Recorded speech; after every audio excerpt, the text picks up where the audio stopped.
माग पुरा हुन्छ सर्वपक्षीय सरकार बन्छ बनाउने सूचना तिमी ढुक्क हौ। तिमीले यदि देशको हितको लागि काम गर्न सक्दैनौ तिमीले झुकायौ हामी सरकार अपदस्थ गर्छौँ। यो चेन्ज यो देशलाई चाहिएको चेन्ज आज भोलि नै आउँछ। यो हामीले निर्वाचनपछि केही पाउनेवाला छ। निर्वाचन बारम्बार भयो, निर्वाचनलाई पर्छ चुपा लागेर बस्छ आन्दोलन नगर। कतिवटा निर्वाचनको के पायो त्यसले?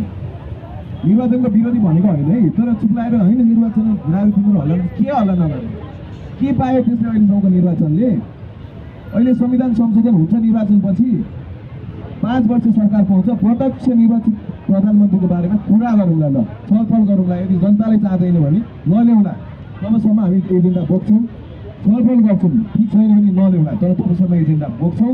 5 वर्ष सरकार ग्यारेन्टी भएन भने ठिक हुँदैन है। 5 वर्ष सरकार भनेको यो मूलभूत कुरा हो देशको लागि। देश विकास हुन स्वास्थ्य शिक्षा सब राम्रो हुँदै जान्छ 5 वर्ष सरकारले। अहिले कोएलिसनमा सरकार बन्छ, गठबन्धनमा सरकार बन्छ, हरेक दिन नेता धराउँछ। यो कोएलिसन नटुटेपछि गठबन्धन टुट्यो भन्दा फेरि प्रधानमन्त्रीबाट हट्यो अनि दिन रात चाहिँ यो गाडीमा कुदेछ वार्ता गरेर छ। देश विकासको कन्सेप्ट आइडिया सोच कहिले आउँछ? सरकार बजाउँदै ठिक छ। 5 वर्ष एउटालाई छानु, 5 वर्ष एउटालाई छानु गदा राखे पनि काम हुन्छ हो।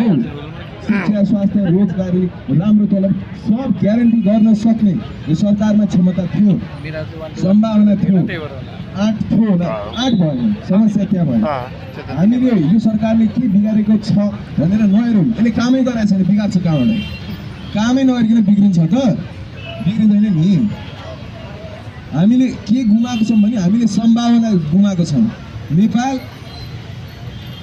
जुन त्यो पहिलाका नेताहरूले कि स्विजरल्यान्ड बन्छ भन्थ्यो, तर आज भोलि बन्दैन, तर प्रस्पेरिटीतर्फ जाने